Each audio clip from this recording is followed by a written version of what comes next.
Hello बच्चों, कैसे आप लोग? बढ़िया।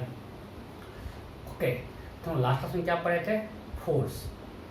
नहीं, हम लोग डिफरेंट टाइप ऑफ फोर्स देख लिया। उसमें हमने देखा नॉर्मल, फ्रिक्शन, टेंशन, स्प्रिंग। बराबर, फ्रिक्शन का बिल्कुल बेसिक जो कॉन्सेप्ट है वो हम लोग पढ़ चुके हैं। अब जो भी पढ़ना है फ्रिक्शन हम लोग पढ़ेंगे, उस पर बेस्ड क्वेश्चंस करेंगे, राइट? सो अब हमने बोला था वो लास्ट क्लास में, now will start laws of motion. So Newton's laws of motion. So we know we have three Newton's laws of motion. What is first law? हम पहले first third पढ़ते हैं, फिर सेकंड बाद दीजिएगा, लास्ट में पढ़ेंगे. फर्स्ट लॉ क्या है बोलो? फर्स्ट लॉ ऑफ मोशन क्या है? Every body tries to maintain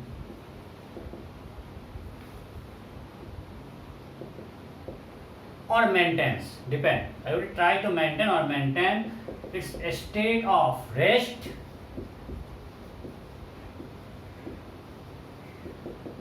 if body is at rest. That is called inertia of rest, right? आप लोग सब 9th में पढ़ चुके हो inertia of rest. or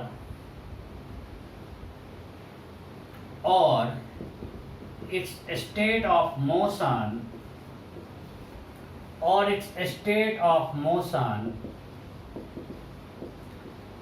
if body is in motion, right? This is inertia of motion. Means अगर कोई rest में है तो रेस्ट में रहना चाहता है, और अगर कोई मोशन में है सेम मोशन को कंटिन्यू करना चाहता है. मैंने कहीं नहीं बोला कि हर कोई रेस्ट रहना चाहता है, बिल्कुल नहीं. अगर कोई बॉडी रेस्ट में है तो ये रेस्ट में ही रहना चाहेगा. ये चाहेगा, हर कोई चाहता है, खुद जो चाहे वो हो जाएगा, जरूरी नहीं है, बट ये चाहेगा हम रेस्ट में रहे भाई, हम आराम करें. और अगर कोई चल रहा है कुछ वेलोसिटी से, तो वो चाहेगा सेम वेलोसिटी से, सेम मैग्नीट्यूड. जब हम बोलते हैं try to maintain state of motion, मतलब same magnitude and same velocity should be same. Velocity मतलब vector quantity, magnitude and direction. So अगर कोई रेस्ट में है तो रेस्ट करना चाहेगा, motion will try to move with that same velocity. वो चाहेगा नहीं वेलोसिटी चेंज, मतलब ना ही मैग्नीट्यूड चेंज होना है, डायरेक्शन चेंज हो. So if a body at rest, it tries to get rest. That is called inertia of rest. If a body in motion, it tries to be in motion. तो same motion को continue करना चाहिए, inertia of motion. And in case of translational motion,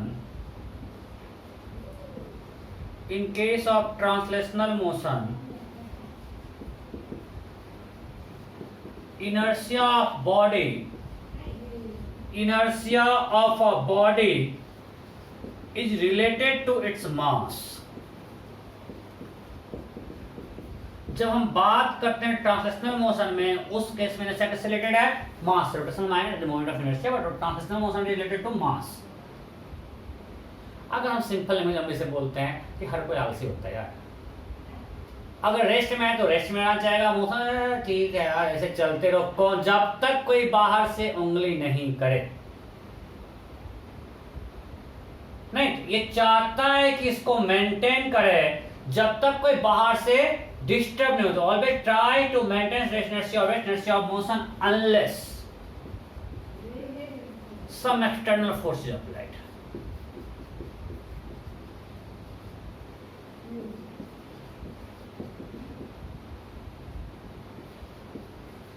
या हम बोलते simply try to maintain, तो ये चीज आ गया. अगर हम बोलते मेंटेन्स, एवरीबॉडी मेंटेन्स होता है unless external force is applied. और हम बोल रहे हैं ट्राई टू मेंटेन, वो चाहता है करना, बाहर से उंगली करेंगे तो चाह नहीं कर पाएगा. हमें क्लियर? सो तुम बहुत आप लोग क्लास 9 में पढ़ चुके हो, बहुत सारे एग्जांपल पढ़ चुके हो. अगर कोई बस चल रहा है, ब्रेक लगाते हैं तो पीछे चला जाता है, आगे चला जाता है आगे. क्यों? कि वो बस, उसका पूरा बॉडी बस के साथ चल रहा था. ब्रेक लगाए, उसका पैर जो बस के साथ कांटेक्ट में था, वहां फ्रिक्शन है, और फ्रिक्शन चाहेगा पैर और बस साथ रहे, तो चाहेगा पैर बस के साथ रुक गया, बट उसका जो अपर पार्ट था वो due to inertia of motion आगे झुक गया. सिमिलरली अगर कोई बस पे बैठा हुआ अचानक बस शुरू होते चलते ही पीछे हो जाता है, सब आप लोग कर चुके हो। मॉस्किटो नेट को अगर हम स्टिक से मारते हैं उससे डस्ट निकलता है, क्यों? क्योंकि डस्ट पार्टिकल रेस्ट आना चाहता है, मॉस्किटो को हमने मारा, मॉस्किटो चला गया नीचे, डस्ट आ गया, उसी पोजीशन पे डस्ट हमारा बाहर आ गया। फेमस एक एक्सपेरिमेंट पड़े होंगे, ग्लास ऑफ वाटर है, उसके ऊपर हमने एक कार्ड रखा, स्मूथ कार्ड बिल्कुल, और उसको हमने एक शार्प जर्क दिया तो कॉइन नीचे गिरेगा। अब यहाँ पे दो चीज है, first thing card should be smooth and second jerk should be sharp. Why? अगर हमने शार्प जर्क दिया मतलब उसको हम जो इम्पल्स दिया, that impulse should not be transferred to coin. हमने फोर्स लगाया सिर्फ कार्ड पे, तो कॉइन पे कोई फोर्स लगाया नहीं, इसलिए कॉइन में इनर्शिया ऑफ रेस्ट रहेगा, इसका नीचे आ जाएगा। और अगर फ्रिक्शन रहेगा उसके बीच में, कॉइन और कार्ड के बीच में, जो ही कार्ड मूव करना चाहेगा, कार्ड और कॉइन के बीच जो फ्रिक्शन है वो खुश नहीं होगा भाई, वो चाहेगा कार्ड और कॉइन साथ चले, तो friction will come into picture. अगर फ्रिक्शन सफिशिएंट है तो हो सकता है कॉइन कार्ड के साथ नीचे आ जाए, वो ग्लास के अंदर नहीं जाएगा। Am I clear? जो हम लोग ये इसमें आपको ध्यान देना है, ये जो हम लोग पढ़ते हैं कि अगर हमने कार्ड को जर्क दिया तो कॉइन नीचे आ जाता है, नहीं,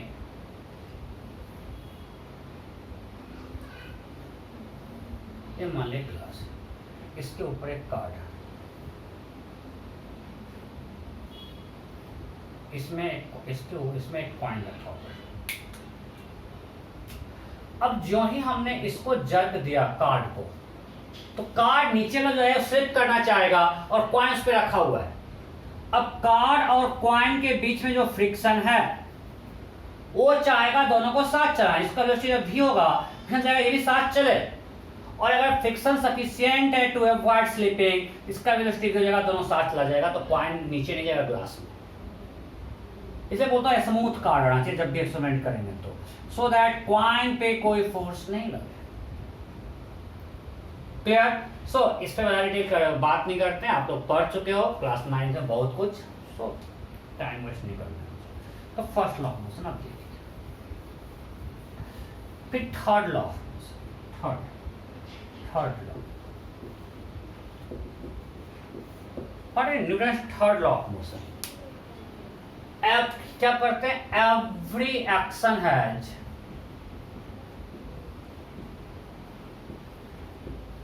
equal and opposite reaction force, right? ये पढ़ते हैं ना, every action has equal and opposite reaction force. इसमें एक दो चीज लोग गलती करते हैं। First thing, always action and reaction acts on two different objects, दोनों सेम पे नहीं लगता है। मैं एग्जांपल लेता हूं, चलो एक सरफेस पे कोई ब्लॉक रखा हुआ, इसका मास m है, so if action is forced by the earth on block. If action is forced by the earth on block, means that is weight. That is weight. This is action. Then its reaction is normal force by surface on block. True or false? If action is forced by the earth on block, that is weight, means earth जिस force से block को पुल कर रहा है, अगर weight action है तो उसका रिएक्शन नॉर्मल फोर्स है। ये ट्रू या फॉल्स? फटाफट कोई डाउट है क्या? क्वेश्चन क्लियर है? जल्दी करो। हो गया? इसमें लोग बहुत गलती करते हैं। मेरा एक्शन है mg, लोग सोचते हैं अच्छा ये mg एक्शन है तो रिएक्शन हो जाएगा नॉर्मल, ये एक्शन रिएक्शन पे है। ये कंप्लीटली रॉन्ग है फॉर दो लॉजिक। फर्स्ट, हमने आपको बोला they act on two different objects, ये mg और n दोनों लग रहा है सेमी ऑब्जेक्ट पे, इसलिए गलत है। सेकंड लॉजिक, चलो जो बेसिक लॉ है थर्ड लॉ, यहां पे एक चीज है ये ब्लॉक और दूसरा है अर्थ। सो अगर अर्थ इसको खींचा mg से, so as per third law ये भी अर्थ को खींचेगा mg से, राइट। सो इसका रिएक्शन होगा, इसका जो रिएक्शन होगा ये गलत है। इसका रिएक्शन क्या होगा, अगर एक्शन है this, so reaction is force by block on the earth, reaction will be force by block on the earth, force by block on the earth. अगर एक्शन है force by earth on the block, so reaction will be force by block on the earth. अरे भाई अगर अर्थ खींचा block को तो block खींचेगा अर्थ को, राइट। सो रिएक्शन ये होगा। कोई डाउट है? सो ये आपको ध्यान रखना है, नॉर्मल और वेट एक्शन रिएक्शन पेयर नहीं है। सेकंड कंफ्यूजन इसमें होता है, सेकंड कंफ्यूजन कि एक्शन रिएक्शन किसी ब्लॉक पे लग रहा है उस पे नेट जीरो क्यों नहीं रहता है? अरे भाई जब एक्शन रिएक्शन अलग अलग पे लग रहा है, मानते हैं कोई भी दो ब्लॉक है, ये इसको इधर खींचा एक्शन फोर्स से, तो ये भी इधर खींचा, तो हम नेट फोर्स तो किसी एक सिस्टम इस ब्लॉक पे निकालेंगे ना, तो ब्लॉक ए पे नेट फोर्स क्या होगा, ब्लॉक ए पे जो होगा F net on block A, ये तो F1 है भाई, इधर F net on block B, ये भी F1 है। तो ये दोनों अलग अलग पे लग रहा है, इस पे नेट जीरो नहीं है, इस पे नेट जीरो नहीं है। हाँ अगर A और B को हम कंबाइन लें तो ये आपस में कैंसिल कर जाएगा। अगर हम A और B को कंबाइन लें, फॉर एग्जांपल अगर हम सिंपली अर्थ पे कोई सरफेस पे रखे हुए हैं, ये हमारा अर्थ है, तो अगर हम अर्थ इसको mg से खींचा, इसने अर्थ को भी अपनी तरफ mg से पुल किया, अगर इस दोनों कंबाइंड सिस्टम लें तो इस दोनों के बीच नेट फोर्स क्या हो जाएगा, इस दोनों पूरे सिस्टम पे देखो, सिस्टम हम क्या चूज कर रहे हैं। अगर सिस्टम सिर्फ ये ब्लॉक चूज किया, इस पे नेट फोर्स जीरो नहीं है, सिर्फ force by earth is vertically downward. System अगर सिर्फ अर्थ है तो यहाँ पे फोर्स mg ऊपर लग रहा है। अगर सिस्टम में दोनों आ जाए, earth plus block, then net force on that system is zero। तो आपको ध्यान रखना है कि action reaction pair acts on two different objects, ठीक है, कोई दिक्कत नहीं। तो हो गया थर्ड लॉ का मेरा काम ये हो गया। अब आ रहे हैं सेकंड लॉ में। सेकंड लॉ ऑफ मोशन, इसको हम लोग डिटेल में पढ़ेंगे, न्यूमेरिकल्स वगैरह सॉल्व करेंगे। इस चैप्टर में तो कुछ है ही नहीं थ्योरी, सिर्फ प्रॉब्लम है, problem problem problem.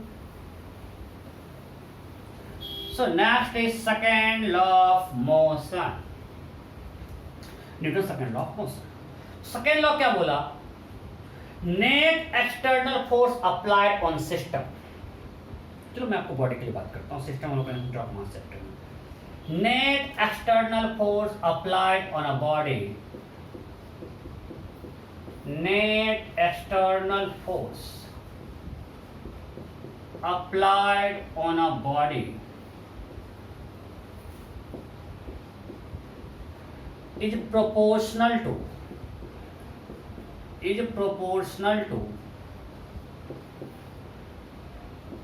its rate of change of momentum, rate of change of linear momentum। this is statement of Newton's second law of motion कि अगर किसी सिस्टम पे जो नेट एक्सटर्नल फोर्स होगा, हम बॉडी की बात करें, किसी बॉडी पे जो नेट एक्सटर्नल फोर्स होगा वो उस बॉडी के rate of change of momentum के प्रोपोर्शनल होगा। तो एक नया टर्म आ गया, हम इस पे बाद डिटेल में आएंगे। एक नया टर्म क्या आ गया, लीनियर मोमेंटम। इसका सिंबल होता है पी, इसको हम लिख लेते हैं पहले, एफ नेट वेक्टर इक्वेशन है, external is proportional to rate of change D by D T, आपको हम बता चुके हैं rate of change of velocity क्या डी बाई डी टी, नहीं rate of change of velocity क्या D by D T, rate of change of D by D T with time. So rate of change of velocity DP by D T, ये second law है, ये basic second law है। F net external proportional to DP by D T है, P is linear momentum of body, P क्या है linear momentum.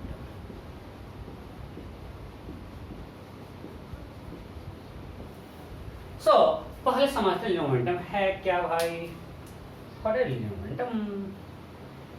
सो पहले पढ़ते हैं, इस पे आने से पहले हमको फोर्स तो हम पढ़ चुके हैं, बट पी के बारे में नहीं पढ़े, पहले पी के बारे में पढ़ लेते हैं। तो लिखिए लीनियर मोमेंटम, टॉपिक क्या लिखिएगा linear momentum P, linear momentum P. By the way आपको संजय सर पढ़ाया है, उसमें से जो पार्ट मैं फिर से नहीं पढ़ाऊंगा उसका मैं वीडियो शेयर किया हूँ, मैंने लाइव क्लास लिया था बैच 2 में, उसका वीडियो शेयर कर दिया, आप देख सकते हो। वो पार्ट में क्लास में डील नहीं करूंगा, अदरवाइज मैं सारा कुछ डील करूंगा फिर से। अगर आपने समझ गया क्लास में परेशानी तो कोई दिक्कत नहीं, जरूरत नहीं है देखने का, अदरवाइज आप देख सकते हो वो वाला पार्ट जो मैं बताया हूँ, उसके अलावा मैं फिर सब कुछ क्लास में रिपीट करूंगा। ओके, लीनियर मोमेंटम आ जाए भाई, तुम्हारा आंसर पढ़ते हैं, क्या नया चीज आ गया।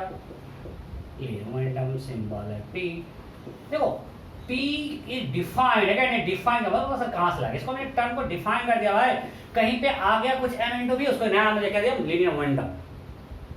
वेक्टर इक्वेशन है, अब अगर मास पता है ग्रेटर देन 0 होता है, means momentum will be always parallel to v, मतलब जो डायरेक्शन p v का होगा वही t का होगा। ये वेक्टर क्वांटिटी है, दिख रहा है, so linear momentum is a vector quantity. और इस यूनिट एक तो आंसर है mass into velocity, so it is kg metre per second. दूसरा अगर यहां से हमने देखा कि F net is proportional to dp by dt, ये है जब न्यूटन, तो ये इसको इधर टी में लाएंगे, क्या होगा न्यूटन सेकंड, डीपी क्या हो जाएगा न्यूटन इनटू टाइम, तो न्यूटन सेकंड। इस पे और 5-6 करेंगे, बस आपको यूनिट बता दिए। सो इसका 2 यूनिट हमने लिया, किलोमीटर पर सेकंड, न्यूटन सेकंड, दोनों एसआई यूनिट ही है, सब कुछ न्यूटन भी एसआई है, किलोमीटर भी एसआई है। सो लीनियर मोमेंटम क्या होता है mass into velocity, vector quantity. बहुत ही सिंपल है भाई, एक सिंपल क्वेश्चन करते हैं, एक सिंपल क्वेश्चन करते हैं फटाफट फटाफट। Question, a body of mass 2 kg, a body of mass 2 kg is projected velocity 25 meter per second at an angle 37 degree with horizontal, ये axis, ये axis। a body is projected with velocity 25 meter per second at an angle 37 degree with horizontal। हम इसको x मान रहे हैं और vertically upward को y मान रहे हैं, ठीक है। Question is find mass of body is 2 kg, mass of body is 2 kg, mass of body is 2 kg। हमने वर्टिकली अपवर्ड को y माना है और g इक्वल टू हम ले रहे हैं 10 metre per second square. Then first question is find linear momentum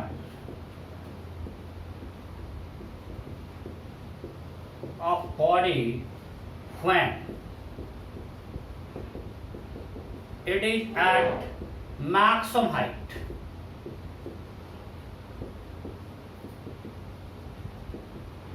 find linear momentum of body when it is at maximum height।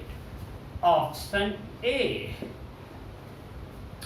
option A 20 I cap, option B 15 J cap, option C 40 I cap, option D 30 J cap. जिसका गलत हुआ घर में 2 cricket team umpire आएंगे, means 11 जुड़वा बच्चे होंगे और आप दोनों अंपायरिंग करोगे, हस्बैंड वाइफ, खेल तो सकते हैं बुढ़ापा में। हो गया क्या? अरे मोमेंटम इक्वल टू क्या होता है मास इनटू वेलोसिटी। जब ये मैक्सिमम हाइट पे होगा इसका वेलोसिटी किधर होगा? अरे गलती से अगर हम गलत कर दिए तो मेरा क्या होगा? इसका वेलोसिटी यहाँ पे हॉरिजॉन्टल होगा। अरे हाँ नहीं, नोटा ही देना चाहिए था ना डेंजर से बचने के लिए। तो इसका ux क्या है? 25 cos 37 20 metre per second. ey क्या होगा? 15 मीटर पर सेकेंड। अरे अब लाइव से बाहर आओ, इधर ध्यान दो। तुम लोग अटक जाते हो वहां पे शादी पे, बच्चों पे। कितना मजा आ रहा है सब सुन के। सो ux 20 metre per second, ui 15 metre per second. इसमें कोई दिक्कत नहीं। ओके, तो मैक्सिमम वेलोसिटी क्या हॉरिजॉन्टल होगा? ui becomes 0, so v is simply 20 I cap, mass is 2 kg, 2 into 20 I cap kg meter per second, that is 40 I cap। Sir मारी ये सब करवा के, बेशर्मी की तो मैं हद पार कर चुका हूँ। तो next question, find momentum of body. चलो मैग्नीट्यूड कर देते हैं भाई, क्या बैकवर्ड करते करते परेशान हो गए आप लोग भी। So next question is find magnitude of linear momentum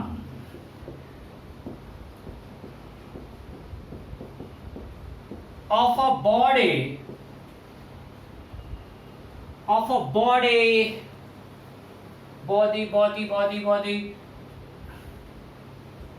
2 second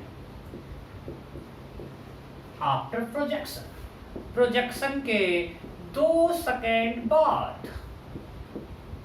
find magnitude of moment of body 2 second after it's projection. Projection के 2 सेकेंड बाद क्या होगा? फटाफट क्या होगा? जल्दी जल्दी जल्दी जल्दी जल्दी करो यार, जल्दी करो, मैं भी कर रहा हूं।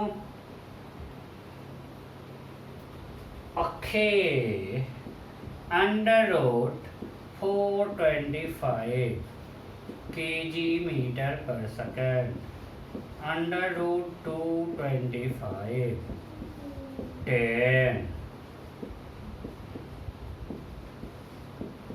2 root 425 kg metre per second. गलत मत करना, कोई गलत नहीं करेगा।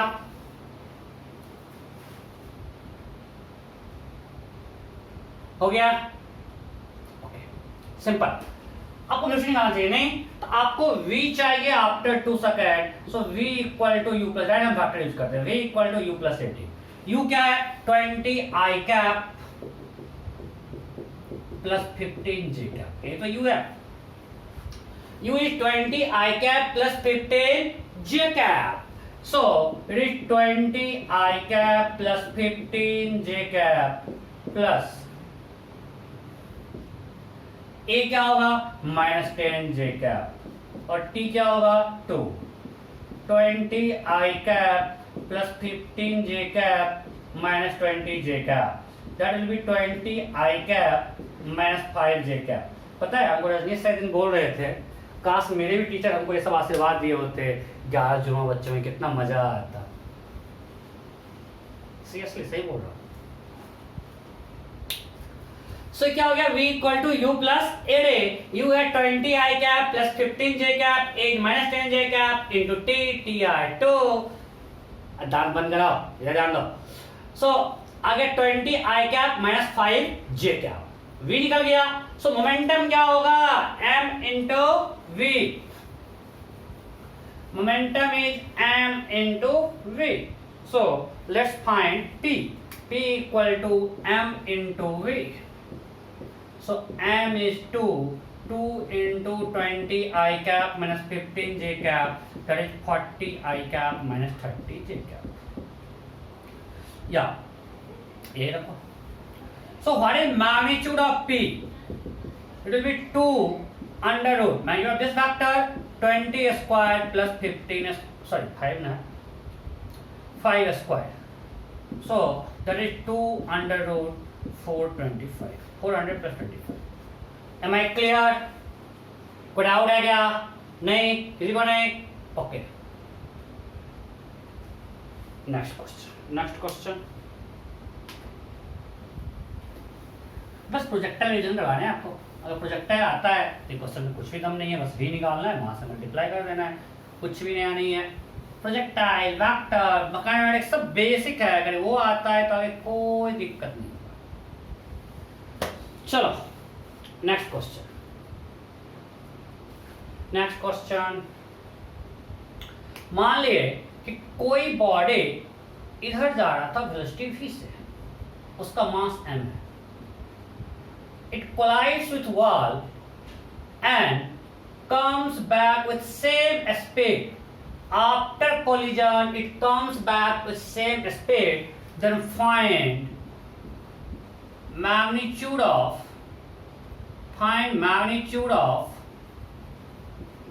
change in linear momentum. Find magnitude of change in linear momentum. A body of mass and velocity v is moving along plus x. After collision with wall, it comes back with same speed. Then find magnitude of change in momentum. Option A mb, option B 0, option C 2 mb, option D not. I have asked magnitude of change in momentum. फटाफट हो गया। चलो P I क्या होगा, हम आते हैं point है मेरा। पी आई क्या होगा, इस मोमेंटम एम इंटू वी, इधर पॉजिटिव माना हुआ है। पी एफ क्या होगा, वेक्टर क्वांटिटी है भाई, minus m v. P f क्या हो गया, अब चूंकि वेलोसिटी अपोजिट डायरेक्शन में हो गया तो अगर हम वेक्टर की तरह ट्रीट कराएं, अगर हमने उसको पॉजिटिव माना मेरे तरफ क्या हो जाएगा, negative. So P I M B, P F is minus M B, so delta P that is change momentum is always final minus initial, P F minus P I, so it is minus M B that is equal to minus 2 mv. Yeah, I have sign, but I have asked magnitude. So magnitude of delta p will be equal to 2 mv. Hopefully I am clear. किसी को doubt नहीं है। Initial momentum plus direction में plus mv, final minus mv, change final minus initial that is minus 2 mv. So magnitude of change is 2 mv.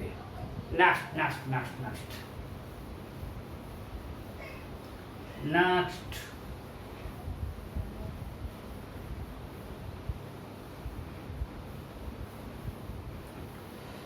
Okay.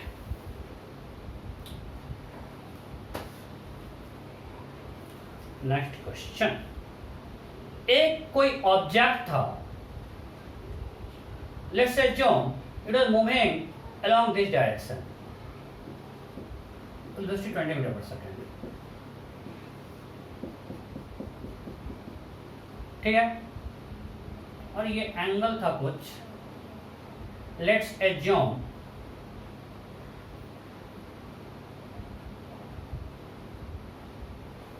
Confuse कर रहा है इससे, चलो सिंपल मानते हैं। अगर किसी कोई ऑब्जेक्ट जा रहा था, initial velocity of object is in this direction, initial velocity is in this direction, initial velocity ये u, ये एंगल 37 है, ये हम मान लेते हैं xy प्लेन है, 25 metre per second. Final velocity is this 37 degree 50 metre per second.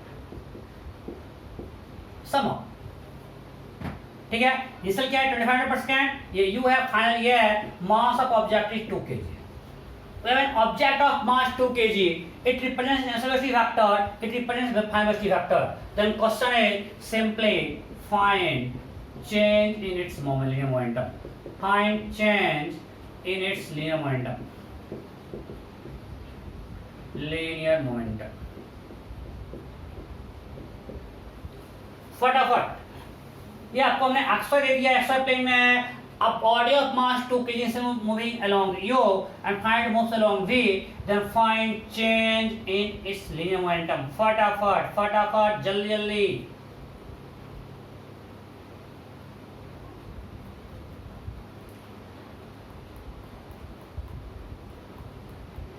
चलो option A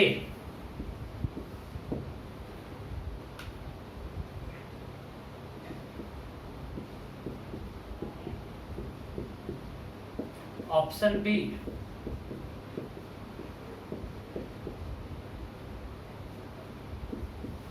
option C, option D,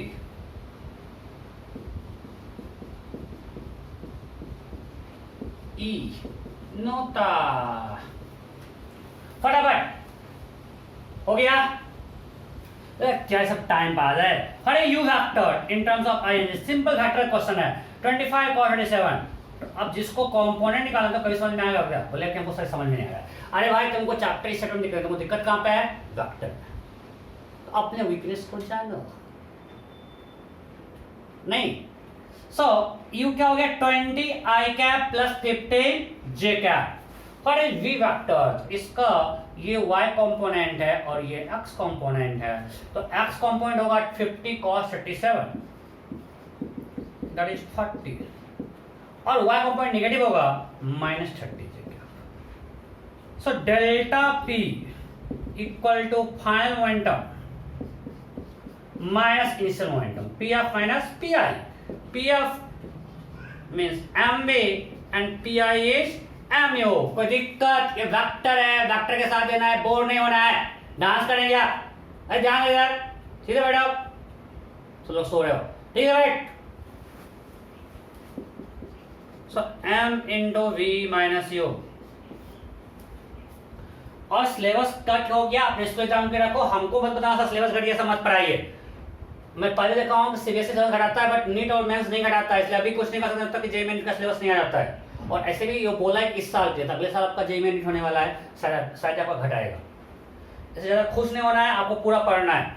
so m into V minus U, v कितना है 40i माइनस 30 जे क्या। So m delta p mass 2 kg, v 40i minus 30 J क्या, 40i minus 30 j cap, u is 20i plus 15, so minus 20i minus 15 j cap. Am I clear? So it is 2 into 40 minus 20, 20i cap minus 45 j cap, that is equal to 40i cap minus 90 j cap, 40i cap minus 90 j cap. Hopefully it's clear. किसी को doubt है क्या? नहीं ना। 40 minus 20, 20 minus 20 minus 45, 40 i cap minus 90 j cap. Okay, आगे बढ़ते। अरे समझ में आ रहा है ना, कुछ भी नहीं कर रहे हैं, कंप्लीट वेक्टर पढ़ा रहे हैं क्या, हम भी बोरिंग काम कर रहे हैं। ठीक है, आगे बढ़ते हैं। हो गया, काफी करवा दिया। अब आते हैं सेकंड लॉ क्वेश्चन में।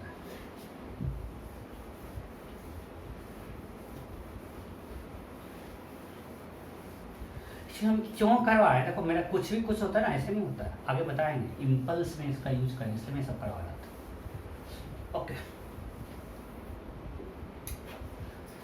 अब हमने बोला according to second law of motion, Newton second law of motion,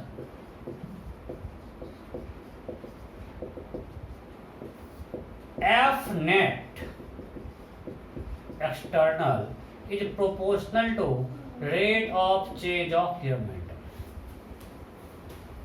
ठीक है, और एक्सपेरिमेंट से किया, उससे कांस्टेंट आया, अपने कांस्टेंट बनाया। तो मैं अभी 1 पकड़ लेता हूँ, आगे जाकर पकड़ूंगा, अभी मैं पकड़ लेता हूँ। From experiment what we got, this proportionality constant is 1।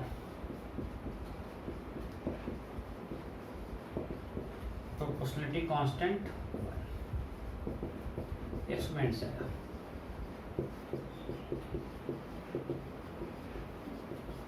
So we can write F net external is equal to dt by dt। ये हमारा सेकेंड लॉ ऑफ मोशन है, वेक्टर इक्वेशन है। मतलब जिस डायरेक्शन में नेट एक्सटर्नल फोर्स होगा उसी direction में rate of change of momentum भी है। हाँ या नहीं? दोनों का डायरेक्शन क्या है? सेम है। ये वेक्टर इक्वेशन है। ओके, अब मोमेंटम क्या है? m into v। So we can write F net external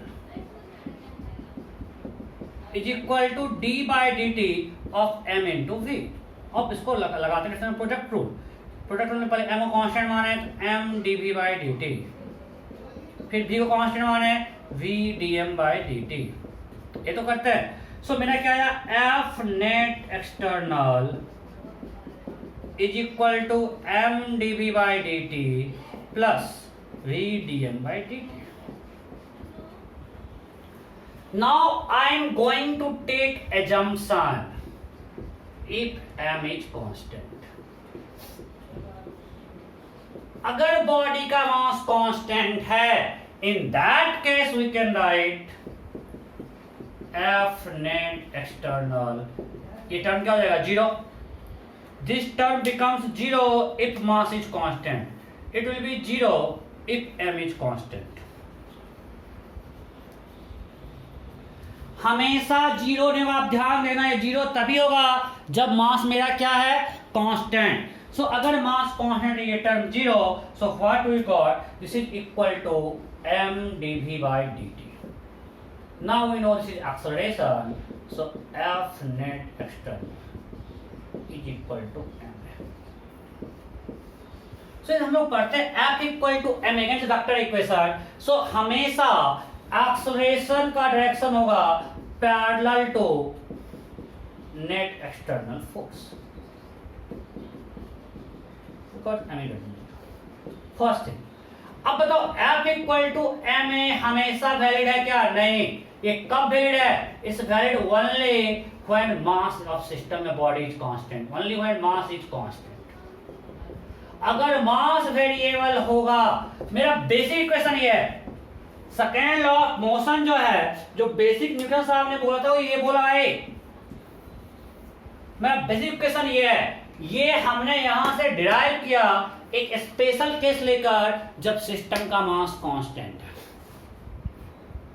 अगर मास कांस्टेंट नहीं है तो हमको यहां से ये आया है. अब बोलो सर हमें तो मास कांस्टेंट, अरे हमेशा कांस्टेंट कहां आता है? एक सिंपल एग्जांपल लेते हैं. एक टैंकर से ऑयल लीक कर, उसका मास कांस्टेंट है क्या? बिल्कुल नहीं है. कचरा का डब्बा जा रहा है, कचरा वाला जो गाड़ी आता है, कचरा वाला आया, कचरा निकाल आता है ना, उस पे तुम लगातार जो है डस्ट कचरा अपना डाल रहे हो घर का, तो उसका मास कांस्टेंट है क्या? बिल्कुल नहीं, मास बढ़ रहा है. तो किसी बॉडी का मास कांस्टेंट को जरूरी नहीं है. ये आपको ध्यान रखना है, मास कांस्टेंट कोई जरूरी नहीं है. और जब मास कांस्टेंट तब ये एप्लीकेबल, जब मास कांस्टेंट है, अदरवाइज ये एप्लीकेबल. सिंपल क्वेश्चन करते हैं, पर आप ये सब छाप लिए हो ना. अब इस पे